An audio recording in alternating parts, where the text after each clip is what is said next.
Hello friends and welcome to the world of physics. मी आहे GM sir आणि तुम्ही पाहताय आपल्या सर्वांचं आवडतं युट्यूब चॅनल ढवारेज फिजिक्स ऑनलाईन क्लासेस. बेटा लास्ट लेक्चर मध्ये आपण स्टडी केलं what are the types of unit, what are the systems of unit and we have studied the SI system of unit in detail. बेटा आता आजचं जे lecture आहे आपल्याला त्याच्यामध्ये नेक्स्ट आर्टिकलला स्टार्ट करायचं आहे. मग हे नेक्स्ट आर्टिकल म्हणजे कोणतं बेटा?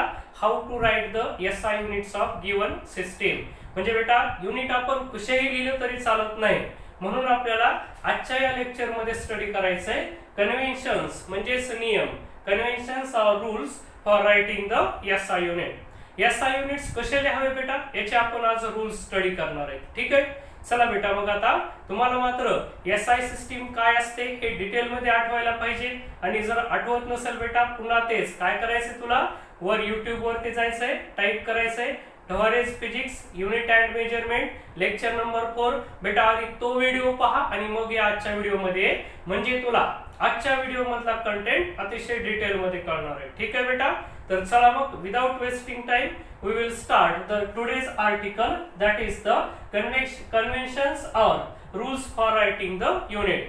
चला मग बेटा आता एक एक रूल आपण वन बाय वन स्टडी करू. ठीक आहे, चला बेटा आपल्याला फर्स्ट रूल काय सांगते बघायचंय. काय फर्स्ट रूलचं म्हणणं बघा. आता ज्या वेळेस बेटा आपण युनिट लिहू त्यावेळेस काय म्हणणं आहे त्यांचं की तुम्हाला दोन प्रकारे युनिट लिहिता येतं बेटा. कसं? एक फुल नेम आणि दुसरी शक्यता कशी? सिम्बॉल. इमॅजिन करा बेटा तो 7 फंडामेंटल क्वांटिटीचा टेबल आठवा. त्याच्यामध्ये आपण असं स्टडी केलं होतं बेटा की प्रत्येक क्वांटिटी फॉर एक्झाम्पल लेंथ आहे बेटा, त्याचं युनिट काय होतं? मीटर. त्याचा सिम्बॉल होता एम, METER. मीटर लिहिलं म्हणजे बेटा त्याचं फुल नेम झालं आणि नुसता एम वापरला म्हणजे त्याचा सिम्बॉल झाला. तर पहिला रूल युनिट लिहिताना काय सांगतो बघा, काय म्हणते हे? तर यांचं असं म्हण आहे unit of given physical quantity. तुम्हाला जी भी फिजिकल क्वांटिटी देतील बेटा, unit of given physical quantity should be represented. काय केलं पाहिजे बघा बेटा? Should be represented by it's symbol.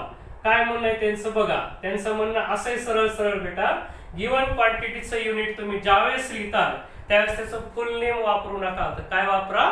Symbol वापरा. का रे बेटा? आपला वेळ वाचणार आहे, स्पेस वाचणार आहे, बरेच फायदे आहेत आपले त्याच्यामध्ये. ठीक आहे, तर हा फर्स्ट रूल तुम्हाला लक्षात ठेवायचा बेटा. ज्या वेळेस आपण गिवन क्वांटिटीचे युनिट लिहू त्यावेळेस आपल्याला काय करायचे? फुल नेमच्या ऐवजी सिम्बॉल यूज करायचा आहे. फुल नेम म्हणजे काय कळालं का बेटा? जर मीटर असेल तर ते पूर्ण लिहिणं METER आणि सिम्बॉल म्हणजे फक्त एम यूज करायचं. ओके, पहिला रूल आला बेटा तुझ्या लक्षात? ठीक आहे, पाहशील आता पुढचं बेटा. जर बेटा तुम्ही चुकून फुल नेम यूजच केलं तर काय म्हणताय ते? फुल नेम्स. बघा बेटा काय म्हणणं त्यांचं? फुल names of unit always starts, full names of unit always start with small letters. बेटा तुला स्मॉल आणि कॅपिटल लेटर्स कळतात चांगल्या प्रकारे, म्हणून हा अतिशय इझी रूल आहे. याच्यात काही समजून सांगण्यासारखं नाही. काय म्हणते? whenever we use the full name for writing the unit of given type quantity, that time we have to start that unit with the small letter. म्हणजे नाही कळालं बेटा? नाही कळालं सर? ऐक बेटा कळलं तुला. इमॅजिन कर बेटा तुला लेंथचं युनिट लिहायचंय. काय असतंय ते? मीटर. आणि समजा तुला असं लिहिलंय length L is equal to लिहायचं होतं 5 मीटर. त्यांचं म्हणणं काय? हे फुल नेम लिहित असताना बेटा हे जे फर्स्ट लेटर आहे ते कोणतं असावं? स्मॉल लेटर असावं. काही काही लोक असं लिहितात बेटा याला काय? L is equal to 5 metre. बघ बेटा काय डिफरन्स आहे? Here this full name starts with the capital letter. त्यांचं म्हणणं आहे बेटा हे बरोबर आहे आणि हे चुकीचं आहे. असं करू नका. काय करा?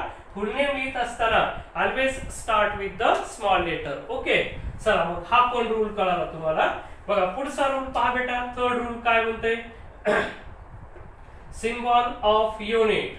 बघा आता एखाद्या क्वांटिटीचा सिम्बॉल यूज केला. Symbol of unit always starts with small letters. बघा बेटा त्यांचं म्हणणं काय? एखाद्या क्वांटिटीचं युनिट जर तुम्ही सिम्बॉलच्या फॉर्म मध्ये लिहिलं तरी सुद्धा तुम्ही त्याला कसं स्टार्ट करायचं? स्मॉल लेटरनं. इमॅजिन करा बेटा तुम्हाला वेलॉसिटीचे युनिट लिहायचंय. वेलॉसिटी काय असते बेटा? डिस्प्लेसमेंट अपॉन टाइम अशी असते.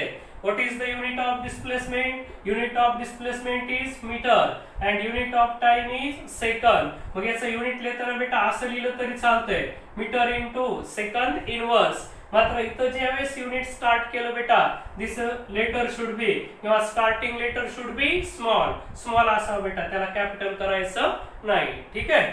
चल बेटा आता पुढचा चौथा रूल काय सांगतोय बेटा, हा परत सिम्बॉलचाच आहे बेटा. काय म्हणतोय हे, सिम्बॉल ऑफ युनिट. पण कसला सिम्बॉल बेटा, याच्याकडे लक्ष देशील. Symbol of unit named after. Named after म्हणजे काय, नाव म्हणून दिलेलं. फॉर एक्झाम्पल बेटा फोर्स युनिट काय घेतो आपण, न्यूटन. न्यूटन कोण होते, सायंटिस्ट होते आणि त्यांच्यासाठी फोर्सला आपण न्यूटन असं राईट करतो. ते म्हणतात की अशा वेळी if unit is named after person, काय म्हणणं, unit of symbol of unit named after person is written. कसं लिहिलं पाहिजे म्हणते बघा, is written in capital letter. किंवा काय म्हणते, symbol of unit named after person, हे विसरलं बेटा, named after person always starts with. कसं स्टार्ट करा म्हणते, कॅपिटल लेटर. फॉर एक्झाम्पल बेटा बघा, आता तुम्हाला फोर्स लिहायचं बेटा. फोर्स किती, 10 न्यूटन आहे. तर त्यांचं म्हणणं आहे की हा सिम्बॉल कॅपिटल काढा, असं लिहू नका आता की स्मॉल एन काढू नका. हे चूक आहे आणि हे बरोबर आहे. म्हणजे थोडक्यात बेटा सिम्बॉल किंवा फुल नेम असू जा, ते कॅपिटल लेटरनं कधी स्टार्ट करायचे, only if it is named after the person. एखाद्या व्यक्तीसाठी असेल युनिट तरच ते कॅपिटल लेटरनं स्टार्ट करायचं, मात्र फुल नेम मात्र नेहमी स्मॉल लेटरनं. चल बेटा आलं तुझ्या लक्षात. पुढचा रूल पहा बेटा, फिफ्थ रूल काय सांगताय ते. काय म्हणणं पाचव्या रूलचं, तर असं म्हणणं आहे डोंट यूज. म्हणजे काय बेटा, वापरू नका. काय, don't use any punctuation mark. Punctuation mark म्हणजे काय बेटा, फुल स्टॉप असेल, कॉमा असेल, सिंगल इन्व्हर्टेड कॉमा असेल, डबल इन्व्हर्टेड कॉमा असेल. Don't use any punctuation mark after. Don't use any punctuation mark after the symbol of unit. After the symbol of unit. युनिटच्या symbol पूर्वी किंवा नंतर कोणताही पंक्च्युएशन मार्क वापरायचं नाही. काही काही लोकांचा फॉर्म असतो बेटा, इमॅजिन करा L इज इक्वल टू तुम्हाला 5 मीटर असं लिहायचं आहे. उगाचच ते असं लिहितात. काय, L is equal to 5 metre दिला फुल स्टॉप, किंवा त्याला कोणी असं लिहितं 5 मीटर दिला कॉमा, कोणी त्याला उगाच असं लिहितं सिंगल इन्व्हर्टेड कॉमा. हे जे का बेटा सगळे फुल स्टॉप असेल, कॉमा असेल, सिंगल इन्व्हर्टेड कॉमा असेल, हे असे पंक्च्युएशन मार्क्स आपल्याला यूज करायचे नाही, ते अलाउड नाही बेटा. ठीक आहे. मग बेटा हा पण रूल तुला कळाला. बेटा बघशील आता 6th रूल काय म्हणतो, 6वा रूल. परत तो कसा आहे, symbol of unit should be return. कसं लिहिलं पाहिजे म्हणते बघा, symbol of unit should be return. कसं लिहा बेटा म्हणते, in singular form. Singular form म्हणजे काय बेटा, एकवचनी लिहा म्हणते. प्रत्येक क्वांटिटीचं युनिट आपल्याला एकवचनी लिहायचं आहे. म्हणजे कसं बेटा, लेंथ लिहिताना असं लिहू नका 5 मीटर्स, MS करायचं नाही. का करायचं नाही, कारण वाचणारा ह्या एस ला सेकंद असं सुद्धा वाचू शकतो बेटा. ठीक आहे, येते तुझ्या लक्षात. म्हणून हे सिंगुलर फॉर्म मध्ये नेहमी लिहायचं आपल्याला. ओके. चल बेटा हा 6वा पण रूल तर तुला लक्षात आला. बघ आणखीन बेटा आता पुढचे रूल आपल्याला स्टडी करायचे. बघ बेटा हा 7th रूल काय सांगतो तुला कळतंय का. काय म्हणतंय हे, डोंट यूज. काय यूज करू नका आणखीन म्हणतंय बघा, don't use combination of. Don't use the combination of. कशाचं कॉम्बिनेशन वापरू नका म्हणतंय, फुल name. Don't use combination of full name and symbol. बघा, फॉर रायटिंग द युनिट. एवढंच लिहू आपण. काय म्हणायचं बघा बेटा, इमॅजिन करा तुम्ही एखाद्या क्वांटिटीचे युनिट लिहिलात. फॉर एक्झाम्पल वेलॉसिटी बेटा, पुन्हा तेच मगाशीचं काय, डिस्प्लेसमेंट अपॉन टाइम. डिस्प्लेसमेंटचं युनिट काय असतं बेटा, लेंथ आहे ती, म्हणून मीटर. आणि टाइमाचं काय असतंय, सेकंद. बेटा आपल्याला या पद्धतीने लिहिता येणार नाही. या मेथड म्हणजे कसं लिहिलंय बघ, मीटर म्हणजे काय, फुल नेम आहे, आणि एस म्हणजे काय, सेकंदचा सिम्बॉल आहे. मग आपण असे कॉम्बिनेशन्स यूज करायचे नाहीत बेटा. फुल नेम आणि सिम्बॉल दोन्ही एकत्र घ्यायचे नाहीत. वापरले तर फुल नेम यूज करा किंवा मग सिम्बॉल्स यूज करा. ठीक आहे. मग हे कॉम्बिनेशन सुद्धा आपल्याला अवॉइड करायचंय. पुढचा रूल पाहशील बेटा. 8th रूल काय सांगते आपल्याला बघशील बेटा. ते काय म्हणते आता बघा, लक्षात घ्या. The prefix, the symbol of prefix, symbol of prefix should be written up before, should be written before the symbol of unit, before the symbol of unit. काय म्हणणे बेटा बघ ह्याचं. प्रिफिक्स म्हणजे काय बेटा, आपल्या फिजिक्स मध्ये लार्ज आणि स्मॉल युनिट दाखवायला कधी कधी असं वापरतात. मिली सेकंद, मिली म्हणजे काय 10 to the power -3. Micro second म्हणजे काय 10 to the power -6. Nano second म्हणजे काय 10 to the power -9 सेकंद. हे सगळे जे प्रिफिक्स आहेत का बेटा, ते मेन सिम्बॉलच्या आधी वापरा म्हणते. म्हणजे काय बघा, त्यांना असं म्हणायचंय नॅनोमीटर लिहायचंय तुम्हाला. समजा या टाईपचं काय, हे नॅनोमीटर लिहायचंय तर ते असं म्हणतात NM लिहा. हे लिहिणं करेक्ट आहे. ह्याला असं लिहू नका म्हणते MN, हे चुकीचं आहे. हे मेन युनिट मीटर आहे बेटा आणि एन काय इंडिकेट करायला, नॅनोमीटर. नॅनो मीन्स काय 10 to the power -10. उद्याच्या लेक्चर मध्ये आपल्याला SR प्रिफिक्सेस पाहिजेत बेटा, त्याच्यात तुम्हाला डिटेल कळेल. मग आता हे काय म्हणते, प्रिफिक्स आधी लिहा आणि मेन सिम्बॉल नंतर लिहा. आलं लक्षात बेटा तुझ्या. आता पुढचा रूल पाहशील बेटा. आणखीन हा पुढचा रूल काय म्हणतोय, हा 9th रूल आहे. काय म्हणतो हा बघ बेटा. The unit of physical quantities, unit of physical quantities. बेटा मी quantities म्हणायला लागलोय. unit of physical quantities in N and D. N म्हणजे बेटा न्यूमरेटर वाचायचंय तुला आणि D म्हणजे डिनॉमिनेटर वाचायचंय. काय म्हणते, unit of physical quantities in numerator and denominator काय केलं पाहिजे, should be written as single ratio. म्हणजे याचा अर्थ काय होतो बेटा, ऐकशील बघशील इकडे. आता बेटा आपल्याला समज ऍक्सलरेशनचं युनिट लिहायचंय. फॉर एक्झाम्पल तुला ऍक्सलरेशन म्हणजे काय असतं बेटा तुला माहिती काय ते, it is velocity upon time असं बेटा.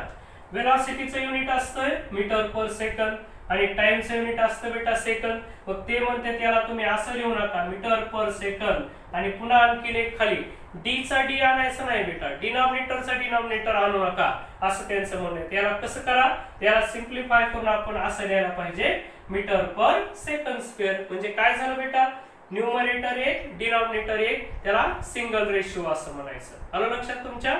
2D किंवा 2N, 2N चालतील पण 2D नाही चालला पाहिजे. सो मीटर पर सेकंड स्क्वेअर या टाईपनं आपलं युनिट यावं बेटा. ठीक आहे, याला सिंगल रेशिओ असं म्हणायचं. तर अशा प्रकारे बेटा आपण किती एकूण 9 रूल्स स्टडी केले बेटा. मग तुम्हाला आता इथून पुढे ज्या वेळेस गिवन फिजिकल क्वांटिटीचे युनिट SI युनिट राईट करायचे बेटा, त्यावेळेस हे सर्व रूल्स आपल्याला ओबे करायचे. पुढच्या 2 वर्ष प्रत्येक चॅप्टर मध्ये बेटा आपल्याला हे युनिट लिहावे लागणार आहे आणि त्यावेळेस तुला काळजी घ्यायची, हे प्रत्येक युनिट लिहित असताना हे सगळे रूल्स तुला ओबे करायचे बेटा. ठीक आहे. बघा बेटा आता तुमच्या लक्षात आलंय की SI युनिट राईट करण्यासाठी काय काय रूल्स आहेत आणि काय काय साइन कन्व्हेन्शन. चला तर मग बेटा आपण आता काय करूयात, काही फिजिकल क्वांटिटीज कलेक्ट करू आणि त्यांचे SI युनिट कसे काढायचे ते पाहू, जेणेकरून आपल्याला जे नेक्स्ट आर्टिकल स्टडी करायचं बेटा कोणतं, डायमेन्शन्स, त्यांच्यासाठी तुम्हाला या सर्व फिजिकल क्वांटिटीचे जे फॉर्म्युले तुम्हाला मिळणं गरजेचं आहे बेटा. ठीक आहे. चला बघा आता एक एक फिजिकल क्वांटिटी पाहू आपण आणि तिचं युनिट काढायचा प्रयत्न करू आपण. कोणते युनिट काढायचे बेटा, SI युनिट काढायचे. ठीक आहे. चला मी पहिली क्वांटिटी जी घेतो बेटा ती घेतली आपण एरिया. या एरिया या फिजिकल क्वांटिटीचे आपल्याला युनिट काढायचे बेटा. एरियाचा फॉर्म्युला काय असतो बेटा, लेंथ मल्टिप्लाइड बाय ब्रेड्थ असतं. तुम्ही रेक्टँगल आणा काय आणा, पण सध्याला युनिट आणि डायमेन्शन्स हे काढत असताना बेटा याचा जे काही एरियाचा फॉर्म्युला आहे तुम्ही फक्त काय घ्यायचं, it is the product of two sides. तो फक्त 2 साइडचा प्रोडक्ट आहे असं आपल्याला कन्सिडर करायचं. सो एरिया काढत असताना आपण L × B कन्सिडर करणार. बघा बेटा formula of area is length multiplied bye breadth असेल. मग आता लेंथ म्हणजे कोण आहे बेटा, डिस्टन्स आहे. ब्रेड्थ म्हणजे सुद्धा कोण आहे, डिस्टन्स. म्हणून मी असं म्हणतो देअरफॉर याचा युनिट तयार करायला बघा, युनिट ऑफ एरिया इज काय युनिट असेल बेटा, लेंथचं काय असेल मीटर इंटू मीटर म्हणजे काय झालं बेटा मीटरचा स्क्वेअर म्हणून मी ते कसं लिहायला पाहिजे मीटर स्क्वेअर असं लिहायला पाहिजे ठीक आहे बेटा बघ बेटा लेंथचं काय मीटर ब्रेडचं काय metre metre into metre metre square याच्यावरून मी असं युनिट तयार केलं metre into metre which is equal to metre square असं तयार केलं बेटा area is not fundamental quantity म्हणून मी त्याला स्प्लिट केलं कसं लेंथ मल्टिप्लाइड बाय ब्रेड मग लेंथ फंडामेंटल आहे ब्रेड म्हणजे डिस्टन्स आहे it is again fundamental quantity बेटा मी दुसरी क्वांटिटी घेतो कोणती घेतली बेटा व्हॉल्यूम आता व्हॉल्यूमला माहिती बेटा तुला काय लिहितो आपण एल बी एच असं लिहित असतो बेटा चल मग व्हॉल्यूमचं युनिट काढायचंय तर कसं काढणार आपण विचार करणार लेंथ फंडामेंटल आहे ब्रेड म्हणजे सुद्धा डिस्टन्स आहे ते पण फंडामेंटल आहे आणि हाईट म्हणजे सुद्धा डिस्टन्स आहे ते सुद्धा फंडामेंटल आहे म्हणून बघ लेंथ साठी 1 मीटर ब्रेड साठी 1 मीटर बेटा आणि हाईट साठी 1 मीटर म्हणजे याचं युनिट काय झालं बेटा मीटर क्यूब म्हणून आपण असं लिहिताना याला युनिट ऑफ व्हॉल्यूम इज काय झालं बेटा मीटर क्यूब असं झालं चल बेटा तुला कळालं एरियाचं युनिट काय व्हॉल्यूमचं युनिट काय बेटा तुला थर्ड क्वांटिटी घ्यायची डेन्सिटी सिंबॉल लक्षात ठेव बेटा density is denoted by the rho हा मराठी नुसार का काढलाय त्याला काय वाचायचं बेटा रो पुढे डायमेन्शन्स काढताना तुला हे फॉर्म्युले अत्यंत कामाचे म्हणून तुला हे लक्ष देऊन ऐकायचंय डेन्सिटी म्हणजे काय असतं बेटा मास अपॉन व्हॉल्यूम हा फॉर्म्युला आता पाठ कर बेटा तू ज्या रूम मध्ये अभ्यास करशील त्या ड्रॉइंग शीट वरती हे सर्व फॉर्म्युले लिही बेटा आणि लावून टाक म्हणजे तुला पुढे डायमेन्शन्स काढायला इझी जाते ठीक आहे बेटा रो इज इक्वल टू बघशील मास फंडामेंटल आहे का बेटा आहे कसं ओळखलं फंडामेंटल क्वांटिटीज किती बेटा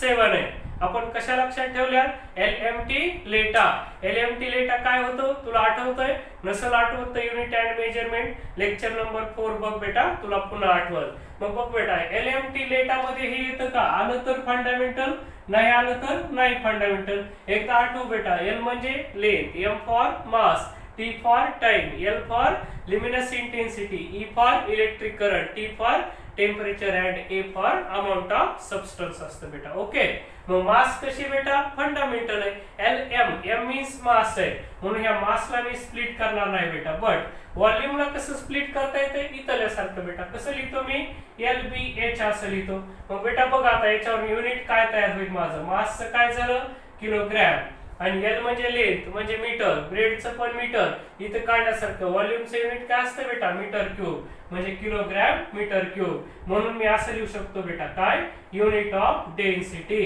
काय युनिट काढलं बेटा बघ मी युनिट ऑफ डेन्सिटी इज काय लिहिता येईल किलोग्रॅम पर मीटर क्यूब किंवा बेटा याला असं पण लिहू शकतो आपण किलोग्रॅम आणि m⁻³ मग एरियाचं काय होतं बेटा मीटर स्क्वेअर तर बघ डेन्सिटीचं काय आलं किलोग्रॅम इंटू m⁻³ असं त्याचं युनिट आलं बेटा ठीक आहे हे झालं डेन्सिटीचं युनिट चल बेटा आता पुढे जाऊ आपण चौथी जी क्वांटिटी आपल्याला युनिट काढायची बेटा ते कोण आहे डिस्प्लेसमेंट आहे आता आपण फिजिक्स मध्ये शिरायलो बेटा हळूहळू डिस्प्लेसमेंट म्हणजे काय असतं बेटा ते एस न किंवा एक्स न इंडिकेट करतो ते काय असतंय हे असतं बेटा शॉर्टेस्ट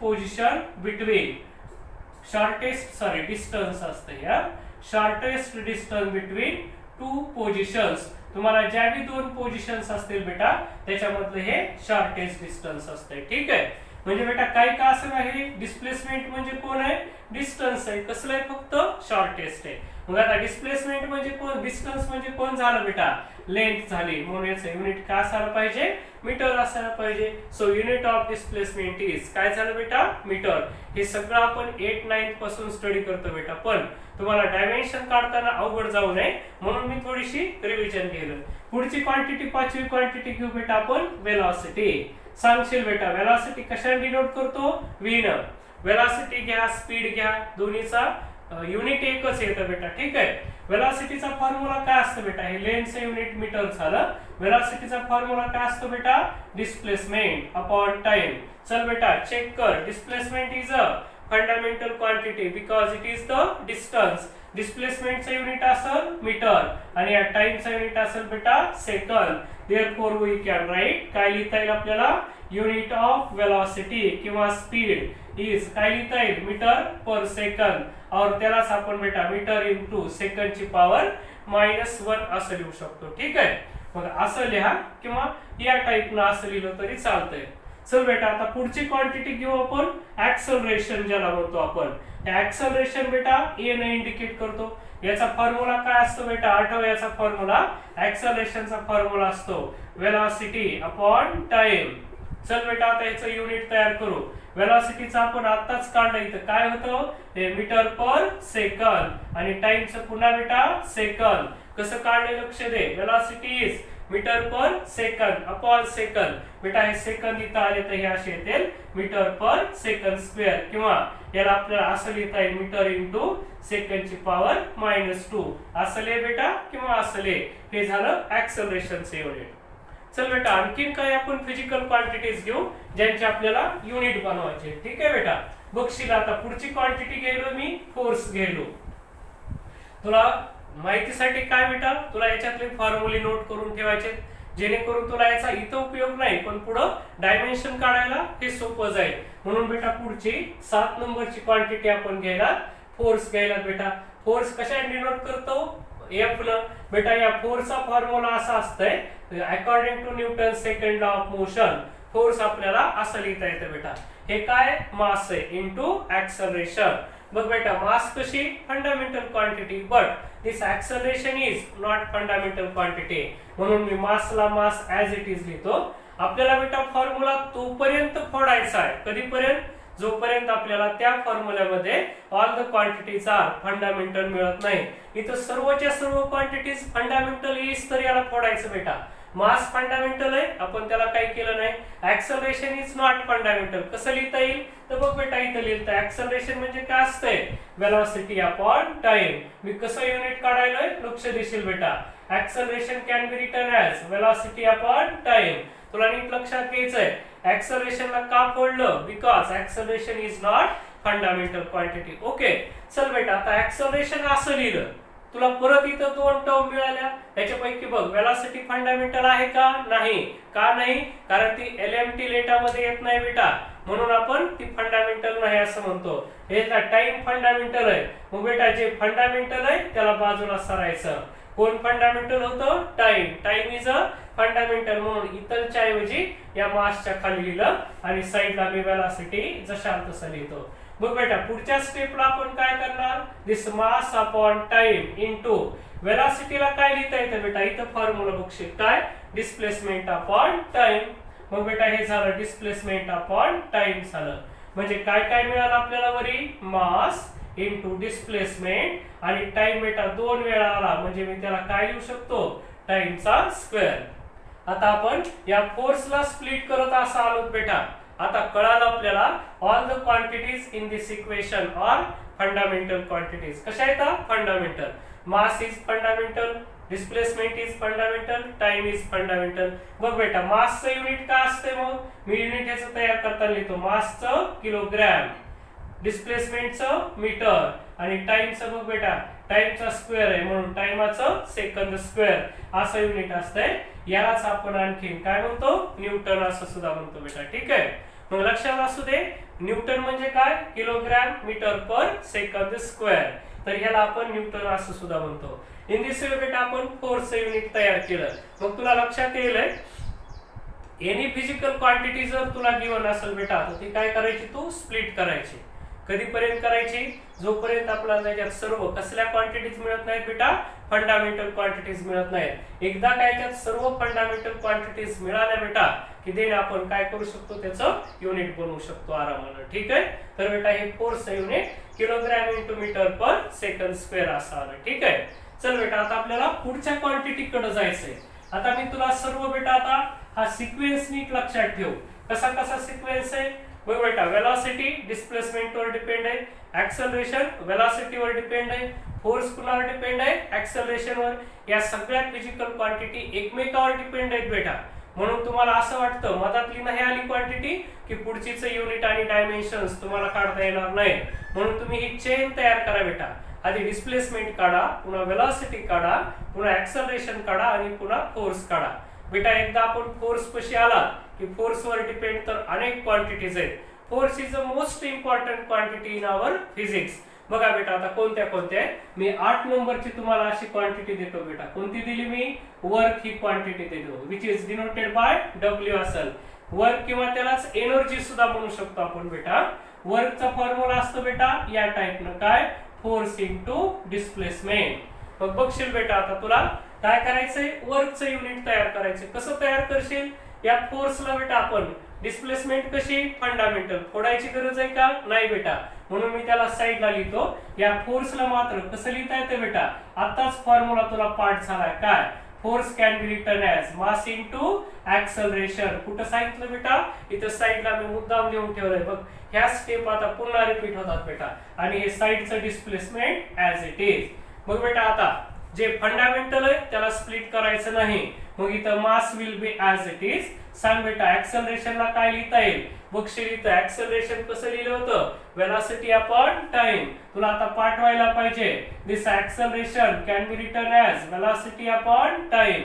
बघ बेटा कुणाची व्हॅल्यू पुट केली? ही ऍक्सलरेशनची इनटू डिस्प्लेसमेंट. आता बेटा काय करायचं?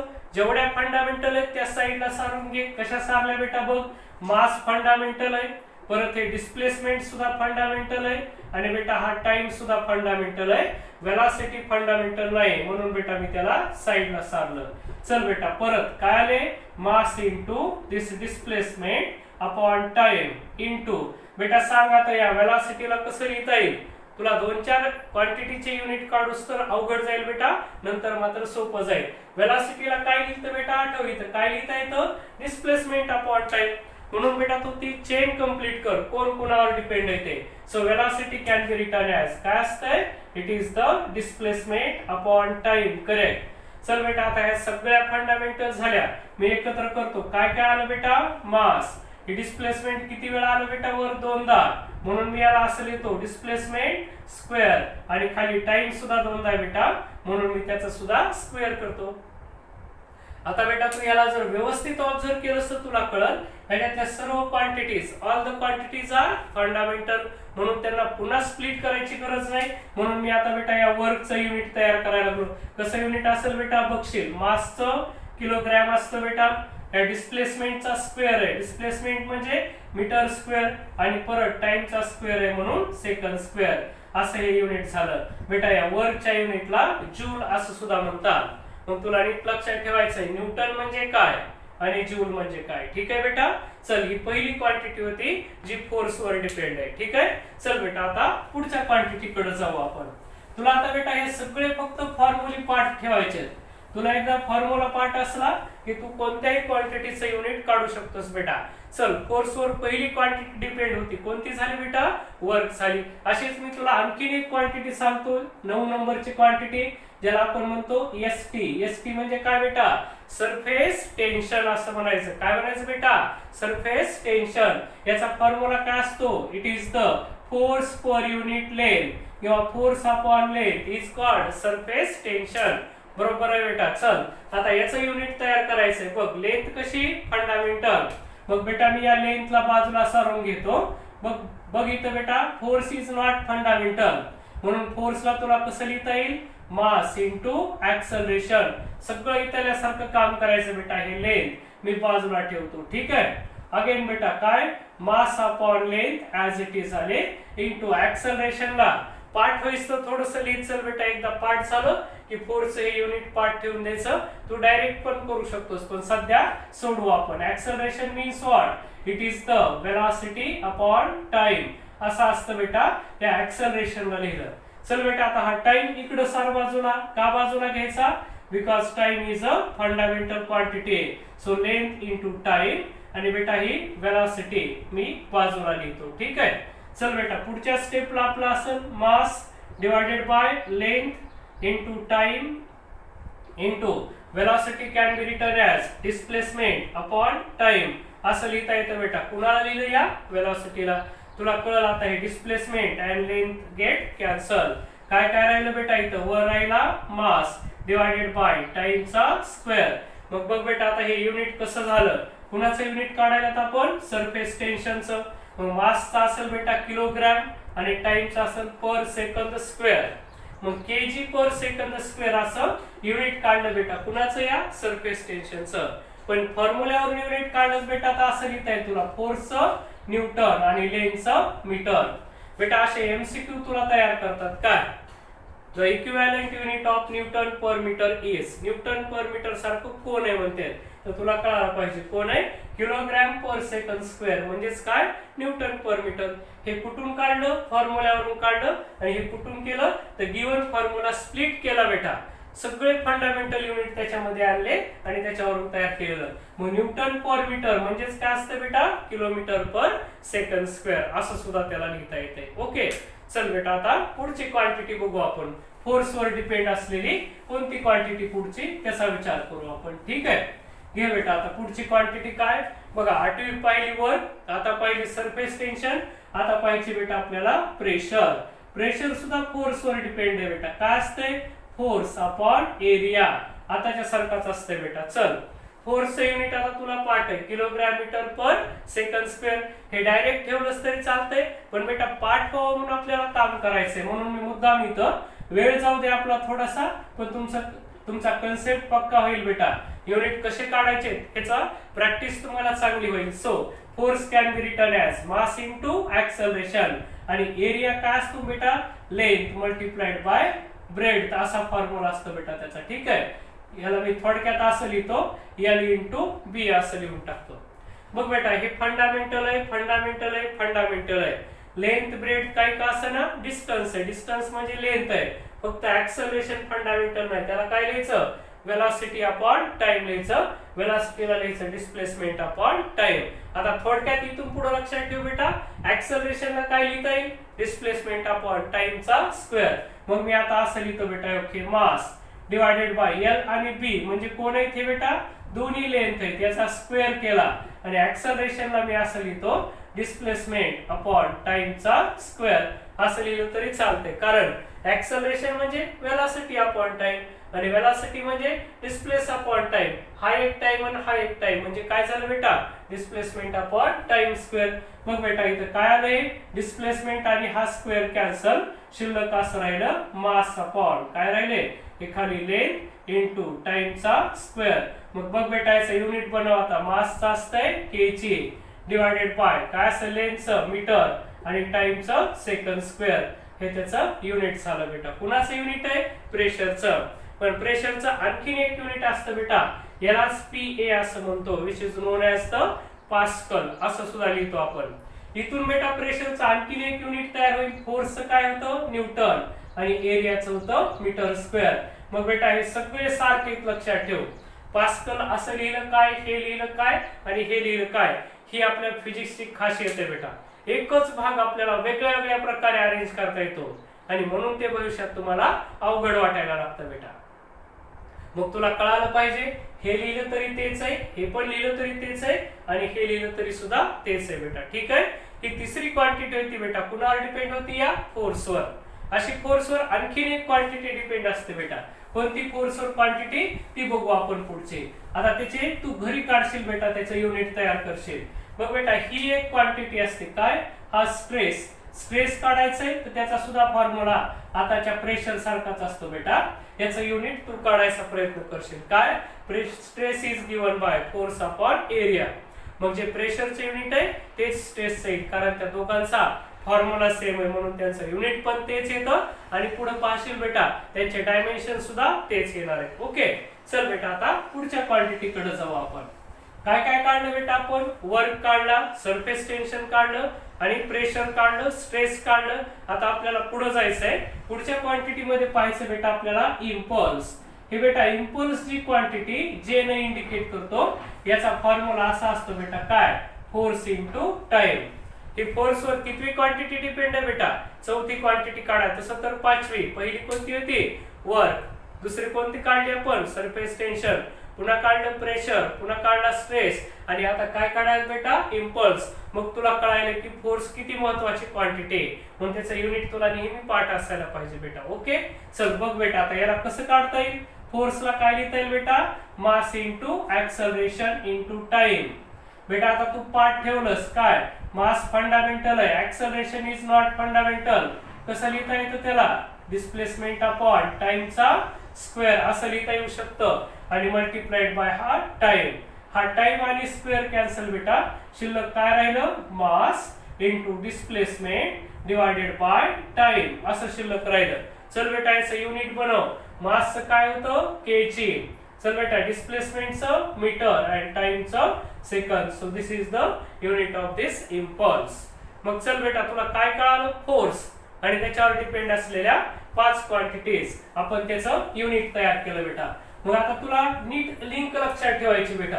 पुढे जाण्याच्या आधी युनिट आणि डायमेन्शन्स काढायला तुला सोपे जावे बेटा. याच्यासाठी मी तुला एक आयडिया प्रोव्हाइड करायला. काय पहिल्यांदा तुला याचं युनिट काढता आलं पाहिजे. डिस्प्लेसमेंटचं काय काढलं बेटा मीटर. याच्यावरून तू कुणाचं काढलं वेलॉसिटीचं काढलं. काय होतं ते मीटर पर सेकंद. कारण वेलॉसिटी कशी असते बेटा हे फॉर्म्युल्याची लिस्ट पुन्हा पुन्हा नोट कर. हे अत्यंत महत्वाचं आहे. हा बेसिक पार्ट आहे बेटा आपल्या फिजिक्स मधला जो की नेहमी लागतो. म्हणून तुला हे लिस्ट पार्ट करायला लागेल. काय होतं याचं युनिट मीटर पर सेकंद. बघ बेटा डिस्प्लेसमेंट वर डिपेंड कोण आहे वेलॉसिटी. वेलॉसिटी वर डिपेंड कोण आहे बेटा ऍक्सलरेशन. काय असतं ऍक्सलरेशन वेलॉसिटी अपॉन टाइम असं असतंय. सांग बेटा याचं युनिट काय काढलं आपण मीटर पर सेकंड स्क्वेअर काढलं. आणि बेटा ऍक्सलरेशन वर डिपेंड कोण असतंय फोर्स असतंय. तुला आधी ही चेन पार्ट करून घ्यायची बेटा. कसं असतंय हे मास इंटू ऍक्सलरेशन. आणि याचं युनिट काय काढलंस बेटा तू काय काढलंस मासचं काय होतं याचं युनिट असं काढलंस kg. ऍक्सलरेशनचं मीटर पर सेकंद स्क्वेअर. हे तुला पाठ असायला पाहिजे. यालाच तू काय म्हटलंस बेटा न्यूटन असं म्हटलंस. मग बेटा ही चेक पाठ कर. Force depend on acceleration. Acceleration depends on velocity. Velocity depends on displacement. अशी आता ही दुसरी एक चेन पार्ट करून ठेव बेटा. म्हणजे तुला उद्यापासूनचं काम सोपं जाईल. काय सर्वात महत्वाची कोणती क्वांटिटी फोर्स आहे. फोर्स आहे बेटा तुला कळालं युनिट काय होतं न्यूटन म्हण किंवा यालाच तू असं म्हणू शकतोस kilogram metre per second square असं पण लिहिता येईल. चल बेटा तू फोर्स वर डिपेंड किती क्वांटिटीज होत्या त्या क्वांटिटीज तुला सर्व लक्षात ठेवायच्या. या सगळ्या क्वांटिटीचे फॉर्म्युले तुला पाठ करायचंय. पहिलं होतं बेटा वर काय होतं फोर्स इंटू डिस्प्लेसमेंट. एस म्हणजे डिस्प्लेसमेंट आहे बेटा. दुसरं मी फक्त इथं नाव लिहितो काय हे वर्क असेल. नंतर दुसरी कोणती होती बेटा प्रेशर होती. नंतर सरफेस टेन्शन असेल. नंतर स्ट्रेस असेल बेटा. आणि नंतर होती इम्पल्स. ह्या सर्व क्वांटिटीज कुणावर डिपेंड आहेत फोर्सला. मग फिजिक्स मध्ये बेटा ह्या अशा चेन असतात. ह्या सगळ्या चेन तुला पाठ करायच्यात बेटा. आणि एकदा ह्या चेन पाठ झाल्या की तुला फिजिक्स पुढे फार सोपं जाणार आहे. आजच्या व्हिडिओ मध्ये एवढंच पाळालो. आपल्याला येणाऱ्या 2-4 दिवसामध्ये ऑनलाईन एक्झाम घ्यायची. त्याच्यासाठी तुम्ही आधी ऍप डाउनलोड करा आणि मला आपल्या बॅच मध्ये ऍड करायला लावा. प्रत्येकाकडे आपल्या क्लासचं ऍप असणं गरजेचं आहे. तुमच्याकडे ऍप नसेल तर बेटा तुला ऑनलाईन एक्झाम देता येणार नाही. म्हणून तुला काय काम करायचंय ऍप डाउनलोड करायचंय आणि मला त्याच्यामध्ये बॅच मध्ये ऍड करण्यासाठी रिक्वेस्ट पाठवायची. ठीक आहे बेटा. तर आजच्या व्हिडिओ मध्ये एवढंच. राहिलेला भाग उद्या पाहू बेटा आपण. ठीक आहे.